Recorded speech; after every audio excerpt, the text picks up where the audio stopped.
Hello dear students, how are you? I hope all of you fine. Today we are going to start our new chapter 23 comprehensions. Comprehensions आज हम करने जा रहे हैं. This is your English grammar book. Okay students, so we will start new chapter comprehensions. कम्प्रीहेशंस का meaning होता है समझना. किसी भी लैंग्वेज को या किसी भी पैराग्राफ को जो भी आप पढ़ते हो उसको समझना कम्प्रीहेशंस कहलाता है. समझ में आया बच्चों? तो यहाँ जैसे कि हम लोग कुछ भी पढ़ते हैं, जैसे अभी तो आप छोटे बच्चे हो तो आप अभी पढ़ना सीख रहे हो, लेकिन जो भी आप रीड करते हो, जो भी आप पढ़ते हो तो वो आपको समझ में भी तो आना चाहिए. उसी चीज़ को हम कम्प्रीहेशंस कहते हैं. तो कम्प्रीहेशंस का मतलब क्या होता है कि अगर हम कोई भी चीज़ पढ़ते हैं, जैसे कि आप बॉडी पार्ट्स नेम पढ़ रहे हैं, ठीक है, तो कौन कौन से बॉडी पार्ट्स होते हैं तो आपको उनको पहचानना, उनको समझना भी आना चाहिए. ठीक है ना बच्चों? जैसे EY होता है तो ये तो आपको पता ही है, इस चीज़ को आपको समझ में भी आता है और आप आइडेंटिफाई भी कर सकते हो कि आई हमारी कहाँ पे है हमारे बॉडी पार्ट में. तो ऐसे ही जैसे कि हम कोई चीज़ पढ़ रहे हैं, जैसे हम इंग्लिश, हिंदी, कोई भी सब्जेक्ट हम पढ़ रहे हैं तो उसको समझना ही कम्प्रीहेशंस कहलाता है.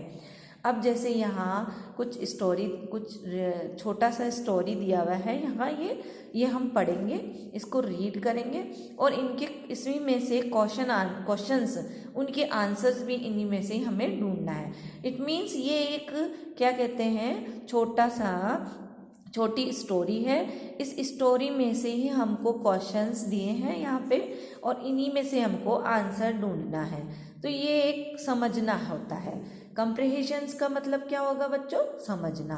तो आज हम ये स्टोरी पढ़ते हैं और इसी में से ये क्वेश्चंस यहाँ फिल करते हैं. आंसर हमें कहाँ मिलेंगे इनके? इसी में से. जैसे आप चैप्टर में से आंसर ढूंढते हो ना, वैसे ही ये छोटी स्टोरी होता है. इस स्टोरी को पढ़ के हम लोग इसमें से आंसर ढूंढेंगे. समझ में आया बच्चों? चलिए स्टार्ट करते हैं. Read the story and answer the question. Once a traveler was walking through a forest. Once a एक ट्रैवलर कौन होता है? एक यात्री जो ट्रैवल करता रहता है. was walking through a forest. कहाँ से निकल रहा था, कहाँ से गुजर रहा था? जंगल से. फॉरेस्ट का मतलब तो आप सब जानते ही हैं, जंगल होता है. थ्रो मतलब क्या होता है? वॉकिंग थ्रो मतलब वहाँ से चलते हुए गुजर रहा था, है ना? चलते चलते निकल रहा था या गुजर रहा था. ठीक है बच्चों? ट्रैवल में मतलब क्या होता है? ट्रैवलर मतलब यात्री जो यात्रा करता है. ठीक है बच्चों? तो he was very tired and thirsty. वो बहुत ही क्या हो गया था? थक गया था. टायर्ड मीन्स थक गया था, थकना, थक गया. और थ्रस्टी मीन्स क्या होता है? प्यासा. तो उसे प्यास भी लगी थी. He looked for water but could not find it. उसने सब तरफ देखा, चारों तरफ देखा, बट उसको कहीं पे भी पानी नहीं मिला. वाटर मीन्स पानी. और could not find मतलब कहीं नहीं उसको प्राप्त हुआ या मिला. ठीक है बच्चों? He saw a tall coconut tree. उसको क्या नजर आया? उसने क्या देखा? saw means देखना. क्या देखा उसने? एक बहुत बड़ा कोकोनट का ट्री देखा. कोकोनट ट्री कैसा होता है बच्चों? लंबा होता है ना?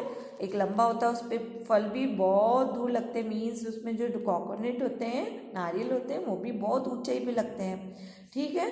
तो he could not climb it. वो उसके ऊपर चढ़ नहीं सकता था. He saw a monkey sitting on its branch. उसने देखा एक बंदर जो उसकी टहनी पे या टहनी पे, ब्रांच मीन्स टहनी पे, सीटिंग मतलब बैठना. ठीक है? बैठा हुआ था, है ना? कौन बैठा हुआ था? मंकी बैठा था. ब्रांच मतलब टहनी, टहनी पे बैठा था. ओके बच्चों? He thought of an idea. उसने एक आइडिया सोचा, मतलब एक कुछ प्लान किया. He threw a stone at the monkey. उसने क्या किया? मंकी के ऊपर एक पत्थर फेंका। स्टोन मतलब क्या होता है बच्चों? पत्थर। ठीक है बच्चों, पत्थर। और थ्रू मतलब फेंकना, उसकी तरफ फेंका। ठीक है, फेंकना। और किसकी तरफ फेंका? मंकी की तरफ। The monkey plucked a coconut. और मंकी ने क्या किया? एक कोकोनेट, एक नारियल तोड़ा। प्लक मतलब तोड़ना। ठीक है, एक नारियल तोड़ा और and through it at him, और उसकी तरफ फेंक दिया, उसकी तरफ फेंक दिया। आपको पता है मंकीज़ क्या करते हैं? मंकीज़ नकल करते हैं हमेशा। जैसा आप करोगे वैसा ही वो भी वापस आपको करते हैं। तो उसी ने भी वैसा ही किया, जैसे उसने पत्थर फेंका तो उसने क्या किया? कोकोनेट तोड़ के उसके ऊपर फेंका। तो the traveller broke the coconut, और ट्रैवलर को क्या हुआ? ब्रोक कोकोनेट मिल गया और उसने नारियल को तोड़ा। ब्रोक मीन्स तोड़ना। He drank it's pure and cold water, और उसने क्या किया? उसमें से इस अच्छा साफ पानी पी लिया, नारियल का पानी पी लिया।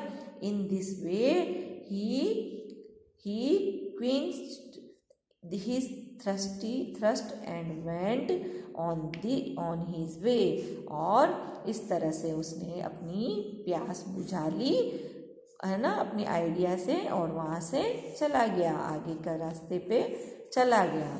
तो ये छोटी सी स्टोरी है, ये आपको समझ में आई होगी। ठीक है बच्चों, तो इसके हम क्वेश्चन आंसर्स देखेंगे। Who was walking through a forest? A traveller. कौन वॉक कर रहा था? A traveller. Which tree was seen by the traveller? Coconut tree was the seen by traveller. What was the thrown by the traveler to get some coconuts? A stone was. तो उसने क्या फेंका था traveller ने? Coconut tree के ऊपर coconut पाने के लिए उसने मंकी के ऊपर एक स्टोन, पत्थर फेंका था। He threw a stone at the monkey. Okay बच्चों, how did the traveller quench his thirst? वो अपनी ट्रैवलर यात्री ने अपनी प्यास कैसे बुझाई? तो ये आपको क्वेश्चन का आंसर्स इसमें से लिखना होगा। Suggest a suitable title for the passage, और इस पैसेज का हमें टाइटल भी सजेस्ट लिखना है मीन्स, तो इसका एक टाइटल हो जाएगा क्लेवर ट्रैवलर। जो ये ट्रैवलर कैसा था? चतुर था, इसलिए इसका टाइटल भी यही हो जाएगा। ठीक है बच्चों, आई होप आपको ये समझ में आया होगा। ये आपको ये जो क्वेश्चंस हैं ये आपको बुक में लिखने हैं। इसके आंसर्स आपको मैं होमवर्क में दे दूँगी, आप अपनी बुक में लिख लीजिएगा। ओके बच्चों, thank you, have a nice day.